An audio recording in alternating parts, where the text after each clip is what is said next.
그러면은 우리 채원 씨 같은 경우는 어떻게 탈북을 해서 이 화류까지 이렇게 만난 거예요? 지금 갑자기 등장했어요. 네. 그러니까 갑자기 등장했어요. 저도 사실 98년도에 미혼급 시기라고 해가지고 고난행군 시기가 있었거든요. 그때 집안에 장녀라서 형편이 어려웠어요. 아버지가 돌아가시고 제가 집안에 장녀라 집안 살림을 책임져야 되는데 좀 어머니도 몸이 안 좋고 해서 제가 생각하다가 아무래도 이게 탈북해가지고 중국에 오면은 돈 번다는 소리를 듣고 주변에 아는 친구가 중국에 드나드는 사람이 있었어요. 네. 그래서 큰 마음 먹고 진짜 부탁한 거죠. 죽을 각오 하고 야, 나 너 중국 가는 거 아니까 나 중국에 좀 데려다 줘라.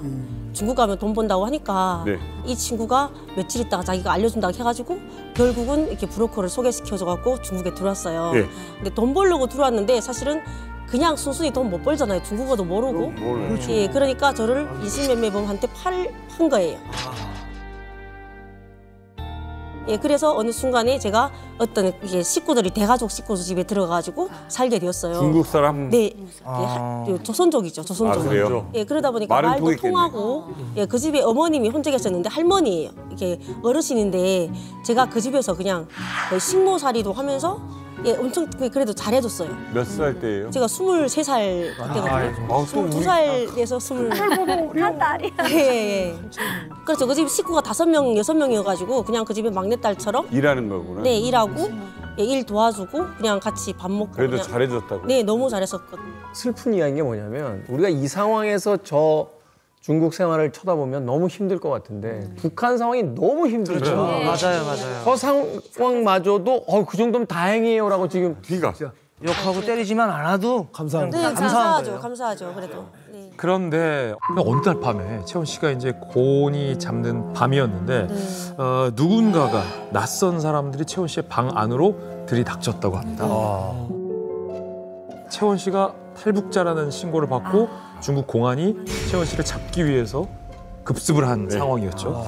그래서 한밤중에 공안에 체포돼서 이제 중국의 경찰서로 채원 씨가 끌려가게 됐는데 그때 아마 가장 무서웠던 거는 이 사람들한테 잡혔다라는 두려움보다도 북송돼서 정말 크게 처벌받을 수 있다라는 그 극심한 공포가 이 중국에 살고 있는 탈북 여성들에게 찾아오거든요.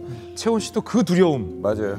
그 밤에 겪었던 거죠. 그 옆집 누가 신고하는 거예요. 누가 신고해요? 그 지역사회에서 누가 신고하는 건데 제가 듣기로는 이 정신적인 어떤 두려움과 공포뿐만 아니라 몸도 그때 몸 상태가 많이 안 좋았다고 제가 들었어요. 네, 맞나요? 제가 그때 사실 맹장 수술을 금방 했을 때였거든요. 근데 맹장 수술한 부위가 잘못돼가지고 염증이 너무 심해져가지고 계속 통원 치료하고 있던 상황이었거든요. 중국에서. 그런데 그때 이제 중국을 통해서 변방 잡혀가지고 북한에 북송되었잖아요. 근데 그때가 6월 달이어가지고 날씨도 엄청 습하고 기온이 안 좋았어요. 근데 거기다가 또 강제 노동이란 걸 시키거든요. 그래서 저희 김매로 가고 막 일하고 하니까 그 상처 골문 부위가 겉에는 아물고 속에는 염증이 계속 부풀어 올라가지고 너무 심각한 상황. 이렇게 쿡쿡 쑤시고 사람 아픈데. 죽어요. 예, 그렇죠. 쿡쿡 쑤시고 아프고 저 몸도 엄청 막 아프고 그랬거든요. 그래서 생각도 못해 제가 그 수술 부위를 찢어가고 싶어요. 찢어가고 싶어요. 왜냐면 제가 이렇게 있다가는 죽을 수가 있으니까 아무도 제 상황을 모르잖아요.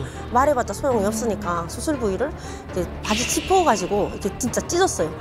참고 찢어가지고 그러니까 거기서 막 고름이 막 진짜 염증 그게 막 나오잖아요.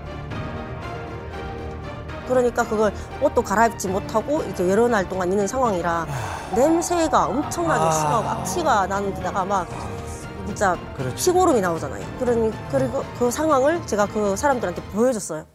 지금 이렇게 된 상황인데 어떻게 할 거냐. 치료해주지 못하면 나 보내달라. 나 여기서 죽을 순 없다 하니까 진짜 그 상황을 보고는 자기들도 너무 이게 당황한 거예요. 이게 너무 자기들이 돈 줘서 치료해줄 그건 아니잖아요. 그러니까 생각도 못해 자기들이 이게 여러 명이 이게 몇 달씩 강제 노동하다가 나가는 사람들이 있어요. 그 사이에 틈에 끼워서 너도 그냥 가라. 이렇게 보내주더라고요. 돈도 안 되고. 네네네. 저는 예, 아무것도 뇌물도 안 주고 그냥 이 몸 상태 때문에 그냥 얼마 안 있어가지고 그냥 저는 나왔거든요. 많이 심각해요. 예. 너무 다행으로 저는 그때. 이게 뭔 다행이에요. 자꾸 다행이라고 하지 마요. 지금 너무 힘들어. 다행이죠. 그래도. 죽지 않은 게 어때요? 죽지 않고 다행이죠. 그때 거기서 진짜 죽는 사람도 있어요. 거기서 그런 데서. 예. 아니 근데 그러면 집결소 일단 풀려는 났어요. 다행히. 근데 네. 그게 이제 상처를 치료해준다 이런 뜻은 아니잖아요. 네. 배는 계속 이제 골마 있는 상태고. 그러니까. 네, 제가 그래서 집에 나와가지고요. 제가 병원에 가서 치료를 받습니다. 근데 치료하러 갔는데 그때 당시 북한 상황이 너무 열악해가지고 치료라는 게 그냥 이렇게 안에 처치를 해서 소독을 해주고 반창고 붙여놓은 형편이거든요. 저건물로 소독약 좀 닦아줘. 뿌리고 그냥 반창고 붙인다고. 예. 그리고 난. 제가 병원에 가려고 해도 뭐 소독약, 주사약도 제가 사가져 가야 되는 형편이에요. 근데 1시간 동안 걸어서 가려면은 그 걸어가는 동안이 너무 힘겨운 거예요. 6월달이라고 했잖아요. 막 이게 막 예, 더운데 막 아프고 쑤시고 하는데 피가 막 나오고 이러니까 이렇게 할 바엔 차라리 제가 집에서 자가치료를 하자 와, 그걸 또. 결심을 해가지고 그때부터 이 도시락 통에다가 이게 핀센트랑 가위 같은 걸 소독해가지고요. 자주갱생이다. 해가지고 이렇게 처치를 하고 나서 위에다가 거즈천 덮어가지고 이렇게 다시 소독하고. 꼬매는 건. 그때는 꾸밀 수는 없죠. 그냥 붓기 알아서. 이게 상처가 이렇게 구멍이 있는 상태니까 상처가 살이 빨리 올라와야 되거든요. 구멍이 이렇게 깊게 이렇게 패여가지고요. 아내가 골맞으니까 이게 네, 그 상처가 살이 올라와야 돼요. 까지는 이게 안 소독을 되죠. 해야 되니까. 네. 주사는 어떻게 해요? 항생제를 마시. 항생제도 제가 페니실린이라는 걸 사가지고요. 네, 맞아요. 제가 직접 집에서 엉덩이에다 혼자서 주사를 맞았습니다. 아이고. 혼자서 이렇게. 네, 혼자서. 그런데 혼자서 또 맞으면 이게 힘으로 문질러서 이게 풀어야 됩니다.